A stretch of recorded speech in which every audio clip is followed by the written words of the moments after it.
Ek het gister geëindig om eintlik te sê dat die woordjie ja maar of die woordjie maar blokkeer ons om deur te breek in dissipline om goed in ons lewe te verander, né?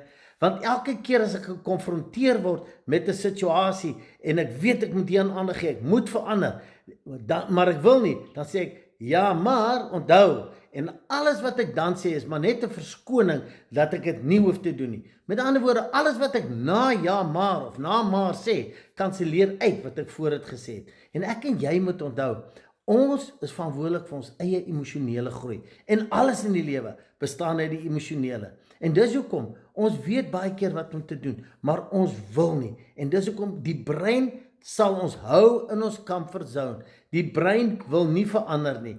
Daai persepsies en daai waarhede wat dit my is jou waarheid, jou persepsies, en die brein sal blok, en daar sal altyd 'n verskoning wees dat ek nie goed moet aanspreek in my lewe nie.